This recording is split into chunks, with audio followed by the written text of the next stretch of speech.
Hello student, my self Rajesh Kumar एक बार फिर से आपके सामने एक नए वीडियो के साथ बायोवेदिक्स में। स्टूडेंट, आज मैं एक नई सीरीज़ स्टार्ट कर रहा हूं जिसमें मैं आपको एनसीईआरटी लाइन बाय लाइन पढ़ाऊंगा। और स्टूडेंट, आज इसी सीरीज़ में ये मेरा पहला लेक्चर है जिसमें मैं आपको 12th की एनसीईआरटी स्टार्ट करा रहा हूं सेकंड चैप्टर के साथ। तो आइए शुरू करते हैं स्टूडेंट। चैप्टर का नाम है sexual reproduction in flowering plant. और स्टूडेंट, जो लोग नीट की तैयारी कर रहे हैं 2021 के लिए, या जो लोग इस साल बोर्ड का एग्ज़ाम देने के लिए प्रिपेयर हो रहे हैं, उन दोनों के लिए ये पूरी सीरीज़ बहुत इम्पोर्टेंट है और ये वीडियो भी बहुत इम्पोर्टेंट है। तो आइए शुरू करते हैं स्टूडेंट कि इस चैप्टर में क्या बोला गया कि are we not lucky that plant reproduce sexually. तो सेक्सुअल रिप्रोडक्शन से हम लकी हैं, अपने आप को लकी महसूस करना चाहिए। तो प्लांट अगर सेक्सुअल रिप्रोडक्शन परफॉर्म कर रहे हैं तो हम लकी क्यों हैं? देखिए, यहाँ बोलता है एनसीईआरटी कि the myriads of flower that we enjoy gazing at, the scent and the perfume that we soon over, the rich color that attract us, all are there is an aid to sexual reproduction। यानी जो flower हैं, जो flowers की सुंदरता है, जिसको हम निहारते हैं, जिसको हम सूंघते हैं, जिसकी खुशबू को हम सूंघते हैं, और जिसके जो कलर्स हैं वो हमें अट्रैक्ट करते हैं, तो all there is an aid to the sexual reproduction. तो फ्लावर के लिए ये कोई एडिशनल सुविधा नहीं है, ये तो फ्लावर अपना काम कर रहा है सेक्सुअल रिप्रोडक्शन के लिए, उसकी एड हैं। जब आगे बात करें स्टूडेंट कि flowers do not exist only for us, तो फ्लावर हमारे लिए ही नहीं है to be used for our selfishness. All flower parts, all flowering plants show sexual reproduction. पहली बात, सारे के सारे फ्लावरिंग प्लांट जो हैं वो सेक्सुअल रिप्रोडक्शन परफॉर्म करते हैं। और a look at the diversity of structures of the inflorescence, flowers and floral parts shows an amazing range of adaptation to ensure the formation of the end product of the sexual reproduction, that is fruit and seed। तो inflorescence की बहुत बड़ी range है, floral part की बहुत बड़ी range है, floral structures बहुत सारे हैं, फ्लावर के कलर बहुत सारे हैं। तो ये जो अमेजिंग रेंज ऑफ डाइवर्सिटी है, ये इंश्योर, इस बात की इंश्योरिटी है कि सेक्सुअल रिप्रोडक्शन परफॉर्म होगा, पहली बात, और फ्रूट और सीड भी बनेगा ज़रूर। तो ये जो फ्लावर के कैरेक्टरिस्टिक हैं वो उस प्लांट का एक ऐसा इंतज़ाम है जिसमें फ्लावर प्लांट ये इंश्योर करेगा कि सेक्सुअल रिप्रोडक्शन हो और फ्रूट और सीड भी बने। तो इस चैप्टर में स्टूडेंट हम ये समझेंगे कि morphology, structure and process of sexual reproduction क्या क्या है। तो स्टार्ट करते हैं। पहला कंटेंट है इसमें student, flower a fascinating organ of angiosperm. तो फ्लावर जो है वो एक बहुत इंटरेस्टिंग स्ट्रक्चर है प्लांट के लिए, एंजियोस्पर्मिक प्लांट्स के लिए। और इस फ्लावर का ह्यूमन बींग से भी खूब लेना देना है। हम अपने इमोशंस को, हम अपनी फीलिंग्स को एक्सप्रेस करते हैं, हम लव को एक्सप्रेस करते हैं, अफेक्शन को एक्सप्रेस करते हैं इन फ्लावर के मीडियम से। हम हैप्पीनेस को, ग्रिफ को, मॉर्निंग को, सबको, फीलिंग्स को एक्सप्रेस करते हैं। और आगे देखते हैं, एनसीईआरटी ने जो आपको बोला वो बोला कि बायोलॉजिस्ट होने के नाते, बीइंग अ बायोलॉजिस्ट, ये लिखा है कि to a biologist flower are morphological and embryological marvels and the site of sexual reproduction. तो प्लांट के लिए फ्लावर जो है वो सेक्सुअल रिप्रोडक्शन की साइट्स हैं, बस बस इतनी सी बात है। और in class 11th you have read the various part of flower. और इन फिगर 2.1 मैं डायग्राम भी आपको लगातार दिखाता जाऊंगा एनसीईआरटी के आगे जैसे जैसे चलेंगे। तो फिगर 2.1 जो अगला डायग्राम है ये हमें हेल्प करेगा इस बात को याद दिलाने के लिए कि हमने लास्ट क्लास में यानी क्लास 11th में क्या पढ़ा था। तो देखिए स्टूडेंट्स, ये फ्लावर का डायग्राम है और इसमें जो हमें स्ट्रक्चर्स दिख रहे हैं आप ध्यान से देखिएगा। स्टिग्मा दिख रहा है और एंथर दिख रहा है। तो स्टिग्मा जो है वो फीमेल गैमीट को अपनी सरफेस पे रिसीव करता है, ये बात हमने 11th में पढ़ी थी। और स्टूडेंट जो पॉलन ग्रेन है यानी मेल गैमीट है वो इस एंथर में फॉर्म होते हैं, प्रोड्यूस होते हैं, जबकि फर्टिलाइजेशन जो है वो कहीं ना कहीं ओवरी के भीतर हो रहा है। तो सेपल्स और पेटल्स आप जानते हैं, सेपल्स जो हैं वो ग्रीन कलर के हैं, प्रोटेक्टिव हैं, और पेटल्स जो हैं वो एट्रैक्टिव कलर के हैं, जो पॉलिनेशन को प्रमोट करते हैं। फिर स्टूडेंट आगे बात करें कि pre fertilisation structure and event, यानी फर्टिलाइजेशन से पहले क्या होता है।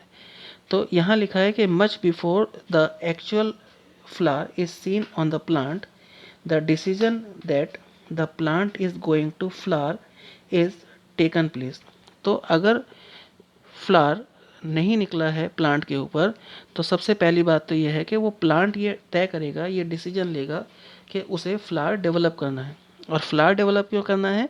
सेक्सुअल रिप्रोडक्शन परफॉर्म करने के लिए। तो आप जब भी किसी प्लांट पर फ्लावर लगा देखें तो आप समझ जाइए कि वो पर्टिकुलर प्लांट जो है वो तैयार है सेक्सुअल रिप्रोडक्शन को परफॉर्म करने के लिए, यानी that particular plant is fully matured. तो अगर हम बात करें स्टार्टिंग की यानी प्री फर्टिलाइजेशन की, तो जो जो ट्विग है प्लांट की जहाँ पर फ्लावर ओरिजिनेट होना है, तो उस पर्टिकुलर पॉइंट को कहते हैं हम फ्लोरल प्राइमोडियम। क्या कहते हैं? Floral primordium. और फिर इस फ्लोरल प्राइमोडियम पर जब फ्लावर डेवलप होने जा रहा है तो यहाँ पर कुछ हार्मोनल चेंजेस होते हैं स्टूडेंट, जिससे यहाँ सेपल, पेटल, एंड्रोशियम, गायनोशियम जितने भी फ्लोरल स्ट्रक्चर हैं वो डेवलप होते हैं। फिर यहाँ लिखा है inflorescence are formed which bear the floral bud and then the flower.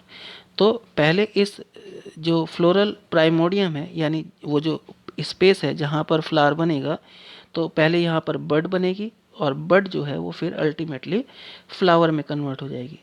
तो in the flower the male and female reproductive structure, जिन्हें हम एंड्रोशियम और गायनोशियम कहते हैं, डिफ्रेंशिएट एंड डेवलप। और you would recollect that the androecium consists of a whorl of stamen representing male reproductive organs and the gynoecium represent the female reproductive organ।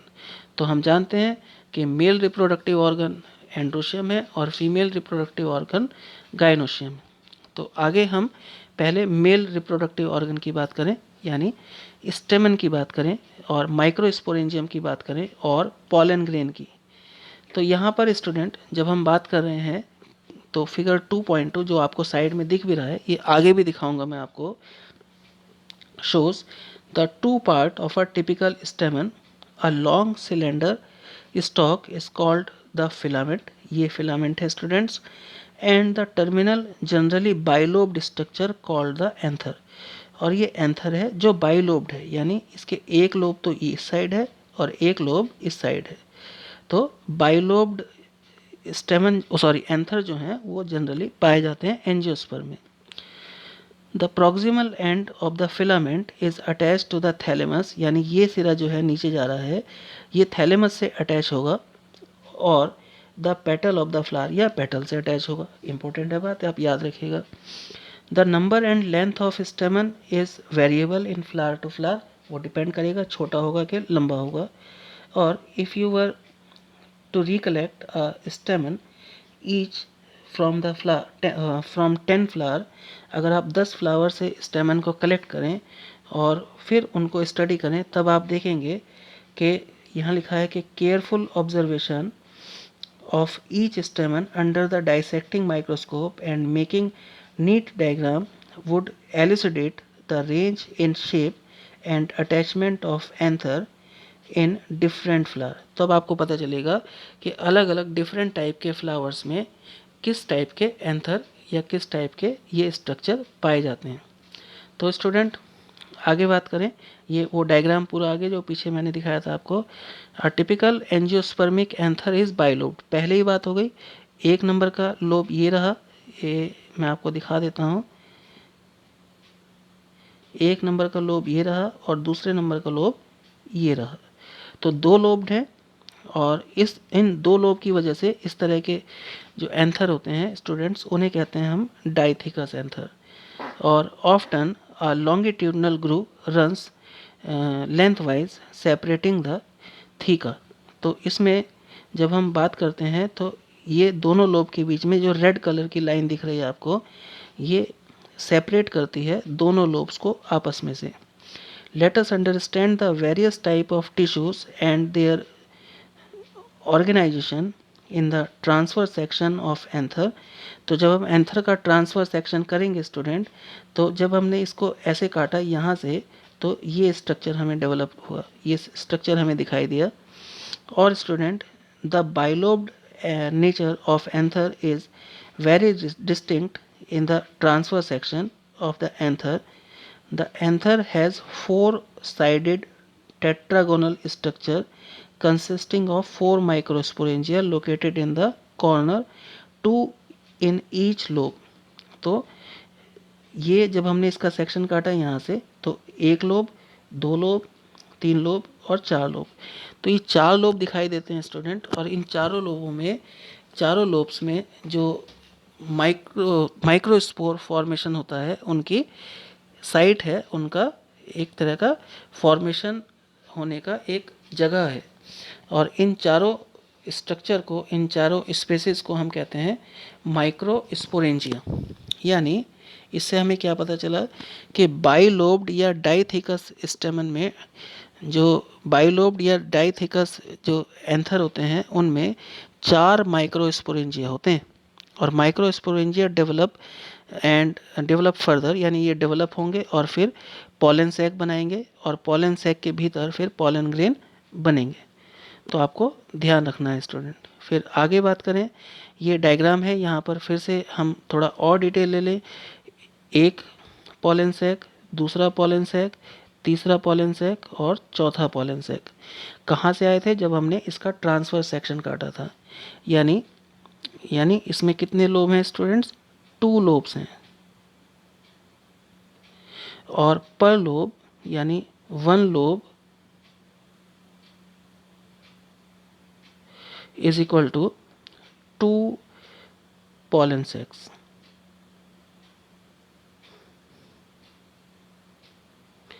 तो एक lobe में 2 pollen sac हैं, तो 2 lobe में 4 pollen sac होंगे। ये मैंने आपको बता दिया है, 1 नंबर का, दूसरे नंबर का, तीसरे नंबर का और चौथे नंबर का पॉलन सैक है यहाँ पर। तो स्टूडेंट आप इसको क्लियर कीजिएगा, आसान है, मुश्किल नहीं है। फिर आगे बात करें स्ट्रक्चर ऑफ माइक्रोस्पोरेंजिया की। अब अगर हम माइक्रोस्पोरेंजिया यानी इस स्ट्रक्चर को हम डायग्रामेटिकली बनाएंगे, तो स्टूडेंट वो डायग्रामेटिकली स्ट्रक्चर जो है वो ऐसे आएगा। यहाँ पर ये वाला स्ट्रक्चर आएगा। तो अब इसमें 1, 2, 3 और 4, ये 4 पॉलन सैक हैं। जरा पढ़ते हैं यहाँ पर कि in a transfer section, in a transfer section a typical microsporangium appears near a circular in outline। तो बाहर से देखने में सर्कुलर दिखता है, गोल दिखता है। It is generally surrounded by 4 wall layers, the epidermis, endothelium, middle layer and tapetum। तो स्टूडेंट यहाँ पर 4 लेयर हैं। ये रही आपकी एपिडर्मिस, ये रही आपकी एंडोथीशियम, ये रही आपकी मिडिल लेयर, और फिर उसके बाद आपका कहीं ना कहीं जो एक लेयर है टैपेटम, जो सबसे लास्ट में पाई जाती है। तो 4 लेयर हैं, चारों लेयर के फंक्शन हमें पता होने पड़ेंगे। तो यहाँ पर जो आउटर 3 वॉल बताई हैं, वो कहीं ना कहीं प्रोटेक्टिव फंक्शन परफॉर्म करती हैं, और जो 4th लेयर है वो न्यूट्रिशन के लिए है, जिसे हम टैपेटम भी कहते हैं। तो टैपेटम जो है वो नरिश करती है, डेवलप करती है पॉलन ग्रेन को, और cells of the tapetum have dense cytoplasm and generally have more than 1 nucleus। तो ये बात भी ध्यान रखिएगा कि टैपेटम की जो सेल्स हैं उनकी कैरेक्टरिस्टिक है क्या, कि उनका भीतर साइटोप्लाज्म बहुत डेंस होगा, और उसमें नंबर ऑफ न्यूक्लियस जो हैं वो जनरली मोर देन 1 होंगे। तो ये बात याद रखने की है स्टूडेंट। फिर यहाँ लिखा है, can you think of how tapetal cells could become binucleate. तो वो बाइन्यूक्लिएट क्यों हो गई, ये आपको देखना है। ऑब्वियस सी बात है स्टूडेंट, क्योंकि उनका फंक्शन न्यूट्रिटिव है, इसलिए अगर उनका न्यूक्लियर कंटेंट यानी जो डीएनए है वो ज़्यादा होगा तो वो ज़्यादा प्रोटीन डेवलप करेंगे और वो नरिशमेंट ज़्यादा प्रोवाइड करा पाएंगे। तो ये एक लॉजिक है, आप समझिएगा इसे। When the anther is young, जब एंथर यंग होते हैं स्टूडेंट, तो a group of compactly arrange homogeneous cells called the sporogenous tissue occupy the centre of each microsporangium. यानी जो ये माइक्रोस्पोरेंजियम है, इसके सेंटर में एक स्पोरोजिनस टिश्यू जो है वो एग्रीगेट हो जाता है, वो इकट्ठा हो जाता है और फिर वो आगे की माइक्रोस्पोरोजेनेसिस को स्टार्ट करता है। तो आप फिर समझिएगा कि माइक्रोस्पोर जो बनेगा वो इसी स्पोरोजिनस टिश्यू से बनेगा जो हर माइक्रोस्पोरेंजियम में पड़ा है। ये आपको दिखाई दे रहा है यहाँ, समझिएगा। फिर एक नया प्रोसेस यहाँ बताया गया, माइक्रोस्पोरोजेनेसिस। तो इसमें लिखा है स्टूडेंट कि एज द एंथर डेवलप, जैसे जैसे एंथर डेवलप होगा, the cells of the sporogenous tissue undergo meiotic division. और ध्यान रखिएगा यहाँ पर स्टूडेंट, डिवीज़न कौन सा बताया गया, मियोटिक डिवीज़न बताया गया, टू फॉर्म माइक्रोस्पोर टेट्रेड। तो माइक्रोस्पोर्स का एक टेट्रेड बनेगा, 4 सेल्स का एक ग्रुप बनेगा माइक्रोस्पोर की, और वो ग्रुप काहे से बना था, वो मियोटिक डिवीज़न से बना था। तो what would be the ploidy level of cells of the tetrad. तो ऑब्वियस सी बात है, जब मियोसिस से बना है और टेट्रेड यानी 4 सेल बन गए हैं तो उनका जो प्लॉइडी लेवल है वो हेप्लॉइड होगा। फिर ये उस डायग्राम को और एलोबरेट किया है, आप फिर से रिवाइज कीजिए। देखिए यहाँ हमने अभी बात की थी लेयर्स की, तो ये रही एपिडर्मिस पहले नंबर की, फिर उसके बाद एंडोथीशियम, फिर उसके बाद मिडिल लेयर, और फिर उसके बाद टेपिटम, और इनके भीतर पड़े हैं ये सब माइक्रोस्पोर मदर सेल्स। और यहाँ पर आपको एक बात और दिख रही होगी, ज़रा ध्यान से देखिए कि जो एपिडर्मिस है वो सिंगल लेयर्ड है, एंडोथीशियम है ये भी सिंगल लेयर्ड है, लेकिन जो मिडल लेयर है वो 2 to 5 6 लेयर मोटी तक हो सकती है। तो ये थोड़ा सा मोटी लेयर होती है मिडिल लेयर। और फिर जो टेपिटम लेयर है ये अंदर की तरफ, ये भी सिंगल लेयर्ड है, लेकिन इसके न्यूक्लियस जो हैं वो मोर देन 1 होते हैं, और इनमें जो साइटोप्लाज्म है वो भी डेंस होता है स्टूडेंट। तो आप समझिएगा। फिर उसके बाद आगे एक और डायग्राम देखिए, ये है कहीं ना कहीं एक मैच्योर एंथर का डायग्राम। और यहाँ पर जब हमने पीछे पढ़ा था कि 4 पॉलन सैक थे, एक पॉलन सैक, दूसरा पॉलन सैक, तीसरा पॉलन सैक और चौथा पॉलन सैक। तो ये नंबर 1, ये नंबर 2, ये नंबर 3 एंड ये नंबर 4। तो जब ये पॉलन सैक में पॉलन ग्रेन बन गए, मैच्योर हो गए, तब इन्हें जब बाहर निकलना था तो इनके साइड में ये जो गैप यहाँ डेवलप हो गया, ये वाला गैप, ये वाला गैप, तो यहाँ से ये पॉलन ग्रेन बाहर आ जाएंगे। तो जो गैप डेवलप हुआ, इस पर्टिकुलर गैप को कहते हैं हम स्ट्रोमियम। आगे आएगा डिटेल में, लेकिन आप समझिएगा कि पॉलन ग्रेन जब मैच्योर होकर के एंथर से बाहर निकलते हैं तो उस स्पेस को, उस प्लेस को क्या कहते हैं जहाँ से बाहर निकले, स्ट्रोमियम कहते हैं। तो याद रखिएगा स्टूडेंट। फिर आगे बात करें कि as each cell of the sporogenous tissue is capable of giving rise to a microspore tetrad. तो जब कोई भी सेल स्पोरोजिनस टिश्यू की माइक्रोस्पोर टेट्रेड प्रोवाइड करा सकती है, तो each one is potential pollen or microspore mother cell. तो the process of formation of microspore from pollen mother cell is called the microsporogenesis। तो आप ध्यान रखिएगा, माइक्रोस्पोरोजेनेसिस उस प्रोसेस को कहते हैं जिसमें मियोसिस के थ्रू पॉलन मदर सेल जो है वो माइक्रोस्पोर बना दे। और the microspore as they are formed arranged in a cluster of 4 cell. और जब ये माइक्रोस्पोर बनते हैं तो ये 4 के फॉर्म में, यानी 4 के गुच्छे में होते हैं, जिन्हें हम माइक्रोस्पोर टेट्रेड कहते हैं। ये बात रिपीट हो रही है, पहले भी आई थी। फिर स्टूडेंट यहाँ लिखा है कि as the anther mature and dehydrate, जैसे जैसे एंथर मैच्योर होगा और डिहाइड्रेट माने अपना वाटर लॉस कर देगा, तो microspores dissociate from each other and develop into pollen grain. तो फिर माइक्रोस्पोर जो है वो पॉलन ग्रेन में डेवलप हो जाएगा इनसाइड द माइक्रोस्पोरेंजियम, और सेवरल थाउजेंड्स ऑफ माइक्रोस्पोर्स और pollen grain are formed that are released with the dehiscence of anther. Dehiscence of anther का मतलब एंथर का फटना, तो जब एंथर्स फटेंगे तो वो बाहर आ जाएंगे। अब ये जो पॉलन ग्रेन बाहर आए हैं तो इनके स्ट्रक्चर की भी बात कर लें स्टूडेंट, के the pollen grain represent the male gametophyte. पहली बात तो ये है कि जब पॉलन ग्रेन मैच्योर हो जाता है तब उसे मेल गैमेटोफाइट कहते हैं। और if you touch the open anther of hibiscus, hibiscus गुड़हल के फ्लावर को कहते हैं, और जब आप उस गुड़हल के फ्लावर के एंथर को टच करते हैं जो मैच्योर हो चुके हैं, तो एनी या किसी और फ्लावर के जिसके एंथर मैच्योर हो गए हैं, पॉलन ग्रेन मैच्योर हो गए हैं, तो you would find the deposition of yellowish powdery pollen grain. तो आपके फिंगर्स पे पीले रंग का कुछ पाउडर लग जाएगा, और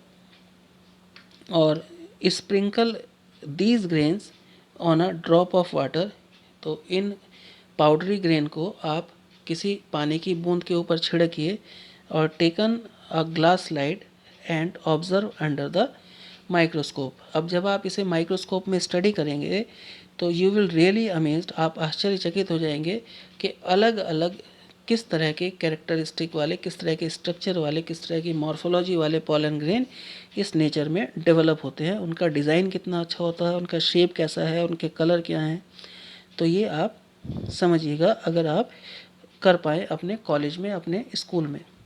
तो यहाँ पर इन्होंने देखिए आपको दिखा रखा है electron micrograph of few pollen grains. तो कोई पॉलन ग्रेन जो है उसकी शेप इस तरह की दिखाई है, किसी की इस तरह की दिखाई है कांटे वाली, ऐसे भी पॉलन ग्रेन होते हैं, ठीक है नहीं। ये एक स्टैटिक स्ट्रक्चर है माइक्रोस्पोर का, जैसा कि होता है, यानी ये 4 पॉलन ग्रेन एक साथ जुड़े हुए हैं, और जब 4 पॉलन ग्रेन एक साथ जुड़े हुए हैं तो हमने पहले ही कहा था इस स्ट्रक्चर को कहते हैं हम टेट्रिड। तो आगे बात करें, आगे क्या कहा इन्होंने। अब पॉलन ग्रेन की थोड़ी डिटेल ली है, देखिए स्टूडेंट्स कि pollen grains are generally spherical, गोल होते हैं, measuring about 20 to 50 micrometre in diameter, और it has a prominent 2 layered wall. The hard outer layer is called exine, जो बाहर की लेयर है उसे एक्साइन कहते हैं। और स्टूडेंट ये बनी होती है एक बहुत इंपॉर्टेंट मटेरियल से जिसका नाम है स्पोरोपोलेनिन। और sporopollenin student is one of the most resistant organic material known. तो प्लांट किंगडम में सबसे ज़्यादा रेजिस्टेंट मटेरियल जो है, रेजिस्टेंट ऑर्गेनिक मटेरियल जो है वो स्पोरोपोलेनिन है, और it can withstand high temperature and strong acid, यानी हाई टेम्परेचर में भी और स्ट्रॉन्ग एसिडिक या एल्कली कंडीशन में भी ये विदस्टैंड रह सकता है, जस का तस रह सकता है, अनहार्म्ड रह सकता है, सुरक्षित रह सकता है। No enzyme that degrade sporopollenin so far is known. अभी तक नहीं पता चला है कोई ऐसा एंजाइम जो स्पोरोपोलेनिन को डिग्रेड कर सके। स्टूडेंट ये बहुत ताकतवर सब्सटेंस है।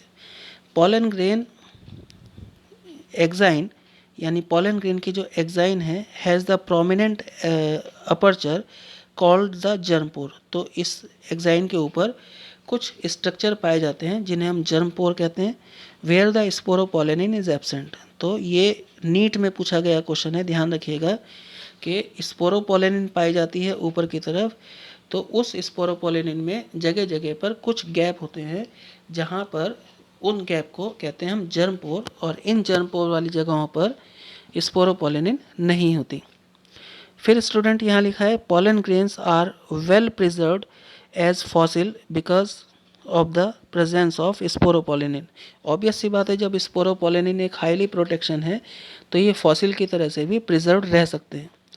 The exine exhibit a fascinating array of pattern and design, और स्पोरोपोलेनिन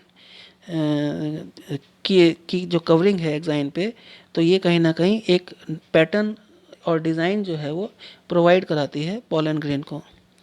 तो why do you think the exine should be hard. तो एक्साइन हार्ड इसीलिए होनी चाहिए स्टूडेंट कि वो पॉलन ग्रेन को प्रोटेक्शन प्रोवाइड करा सके, रेजिस्टेंसी प्रोवाइड करा सके। फिर what is the function of germ pore? Germ pore का फंक्शन ये है स्टूडेंट कि जब ये पॉलन ग्रेन मैच्योर होकर के पॉलिनेशन के बाद पॉलन ट्यूब एमर्ज आउट करेगा, तो वो पॉलन ट्यूब जो है वो इन्हीं जर्म पोर से बाहर निकलेगी। तो आप ध्यान रखिएगा। अब बात करें इनर वॉल की स्टूडेंट। इनर वॉल कैसी है पॉलन ग्रेन की? इसको कहते हैं, पहली बात तो इसका नाम है इंटाइन, इनर वॉल का नाम है इंटाइन। और स्टूडेंट इट इज़ थिन। अब ये उसके मुकाबले थिन है और कॉन्टिन्यूस लेयर है, इसमें कोई पोर नहीं है। Made up of cellulose and pectin, ये भी नीट का सवाल है। इनर लेयर इंटाइन जो है वो किस चीज़ की बनी है? सेलुलोज और पैक्टिन की बनी है स्टूडेंट।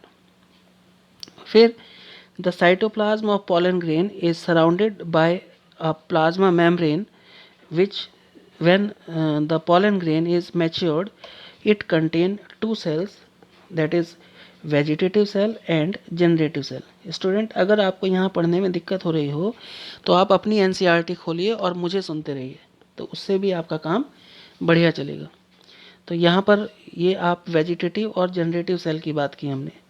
आप देखिए यहाँ पर ये पॉलन ग्रेन जो है वो मैच्योर होने चला और फिर मैच्योर होते होते इसने न्यूक्लियस को डिवाइड किया और डिवीज़न होने के बाद यहाँ पर ये वेजिटेटिव सेल बन गई ये वाली और जनरेटिव सेल बन गई ये वाली। तो दो सेल्स में ये अपने आप कन्वर्ट हो गया या ट्रांसफॉर्म हो गया।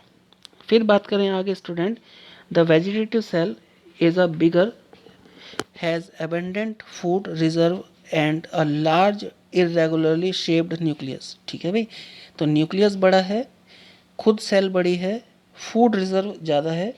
और the generative cell is small and floats in the cytoplasm, और जो जनरेटिव सेल है वो छोटी है और वेजिटेटिव सेल के साइटोप्लाज्म में फ्लोट करती रहती है। ये कंसेप्ट हैं स्टूडेंट, ये पूछे जाते हैं नीट में ऐसे ही, तो आप इन्हें समझिएगा और याद कीजिएगा। It is spindle shaped, vegetative cell की बात हो रही है। It is spindle shaped with dense cytoplasm, cytoplasm dense है यानी गाढ़ा है और न्यूक्लियस है एक। और student in over 60% of angiosperm pollen grains are shed at this stage. जो हम बात कर रहे हैं इस स्टेज पे pollen grain शेड हो जाते हैं यानी झड़ जाते हैं यानी रिलीज़ हो जाते हैं। तो आपसे कोई बोले कि नॉर्मली बताइए कि किस स्टेज में pollen grain रिलीज़ होते हैं, तो आप बताइएगा 2 सेल्ड स्टेज में रिलीज़ होते हैं। इन द रिमेनिंग स्पीशीज़, यानी अगर हम उन बची हुई 40% की बात करें तो the generative cell divides mitotically to give rise the 2 male gamete before the pollen grain are shed. तो pollen grain के रिलीज़ होने से पहले ही 3 सेल्ड स्टेज आ जाती है, यानी 60% में 2 सेल्ड स्टेज और 40% में 3 सेल्ड स्टेज आती है development of the pollen grain के दौरान। फिर pollen grains of many species cause severe allergy. अब आप यहाँ बात कीजिए तो pollen grain जो हैं वो कुछ एलर्जी भी कॉज करते हैं भाई। कौन सी एलर्जी करते हैं? Severe allergy and bronchial affliction, यानी सांस लेने में दिक्कत हो जाती है, एस्थमेटिक कंडीशन आ जाती है कुछ लोगों में। Often leading to the chronic respiratory disorder like asthma, मैंने पहले ही बताया। ब्रोंकाइटिस वो भी लंग डिजीज़ है। इट मे बी मैंशनड, यहाँ मेंशन करना ज़रूरी है कि एक प्लांट है स्टूडेंट जिसे कहते हैं पार्थेनियम और उसका इंग्लिश नेम है कैरेट ग्रास। मैं यहाँ अंडरलाइन कर रहा हूँ पार्थेनियम या कैरेट ग्रास। तो that come into India as a contaminant with a imported wheat। Student एक युद्ध हुआ था हमारा और उस युद्ध में पाकिस्तान के साथ युद्ध हुआ था जब हमारे पास खाने को गेहूं ख़त्म हो गया था। तो फिर हमें अमेरिका ने गेहूं दिया था और उन्होंने जो गेहूं दिया था उसमें एज ए कंटामिनेशन यानी एक मिलावट के तौर पे ये पार्थेनियम इंडिया में आ गया था। क्योंकि इसकी लीफ जो है इस प्लांट की वो कैरेट के जैसी होती है, इसलिए इसे कैरेट ग्रास कहते हैं। और कुछ लोग इसे कांग्रेस ग्रास भी कहते हैं क्योंकि कांग्रेस की लापरवाही की वजह से ये इंडिया में आया था। तो student has become ubiquitous in occurrence and causes the pollen allergy। तो पार्थेनियम को पॉलन एलर्जी के लिए याद कीजिएगा और फिर कांग्रेस ग्रास या कैरेट ग्रास को याद कीजिएगा, तो ये इम्पोर्टेंट है। फिर बात करें स्टूडेंट एक और इंटरेस्टिंग बात की, ये भी नीट में आया हुआ क्वेश्चन है, आप ध्यान रखिएगा कि pollen grains are rich in nutrient. तो न्यूट्रिएंट तो खूब हैं इसमें, तो it has become a fashion in recent years to use the pollen tablet as food supplement, कि हम फूड सप्लीमेंट के तौर पर इन पॉलन टैबलेट्स को खाएं या पॉलन के ग्रेन की बनी हुई टैबलेट्स को खाएं। In western countries a large number of pollen products in the form of tablet and syrup are available in the market, or pollen consumption has been claimed to increase the performance of athletes and race horse। तो जो race में दौड़ने वाले घोड़े होते हैं या athletes होते हैं, जो प्लेयर होते हैं, वो इस चीज़ को कंज्यूम करते हैं जिससे उनकी एफिशिएंसी बढ़ती है। तो आप ध्यान रखिएगा पॉलन टैबलेट ये इम्पोर्टेंट है। फिर यहाँ लिखा है कि when once they are shed, जब पॉलन शेड हो जाते हैं तो pollen grains have to land on the stigma before they lose the viability. अब ख़राब होने से पहले, वाइबिलिटी लॉस होने से पहले इन्हें स्टिग्मा के ऊपर अपीयर होना पड़ता है ताकि ये पॉलिनेशन कर सकें और फिर फर्टिलाइजेशन कर सकें। तो यहाँ लिखा है, आप देखिए कि how do you think, how long do you think the pollen grains retain the viability. अब ये वाइबिलिटी कितनी देर तक रिटेन करेंगे? The period of which the pollen grains remain viable is highly variable, यानी कुछ पॉलन ग्रेन तो जल्दी लॉस कर देंगे, कुछ पॉलन ग्रेन जो हैं वो देर में लॉस करेंगे। तो वो डिपेंड करेगा कि कुछ तो अपनी 30 मिनट में ही लॉस कर देते हैं वाइबिलिटी, जैसे कि स्टूडेंट यहाँ दिख रहा है राइस में और वीट में, इनके पॉलन ग्रेन 30 मिनट में ही बेकार हो जाते हैं अगर इन्होंने पॉलिनेशन नहीं किया तो। और some members of Rosaceae, Leguminosae and Solanaceae they maintain the viability of for a month, ये महीनों तक ख़राब नहीं होते। तो you may have heard of storing semen sperm of many animals, तो आपने सुना होगा कि सीमेन या स्पर्म भी लोग प्रिजर्व करके रखते हैं, स्टोर करके रखते हैं, including human for artificial insemination. तो इसी तरह से पॉलन ग्रेन को भी स्टोर करके रखा जा सकता है स्टूडेंट। इनको रखने के लिए, स्टोर करके रखने के लिए लिक्विड नाइट्रोजन में -196 डिग्री पे रखना पड़ता है ताकि ये लंबे समय तक मेंटेन रहे। तो स्टूडेंट आज के लिए इतना ही। आज हमने मेल पोर्शन कंप्लीट किया है और अगले लेक्चर में हम फीमेल पोर्शन को स्टडी करेंगे। और अगर आपको इस वीडियो में दी गई इन्फॉर्मेशन अच्छी लगी हो, पसंद आई हो, तो प्लीज़ लाइक और शेयर कीजिएगा, और अगर चैनल सब्सक्राइब नहीं किया है तो सब्सक्राइब भी कीजिएगा। तो थैंक यू स्टूडेंट, धन्यवाद।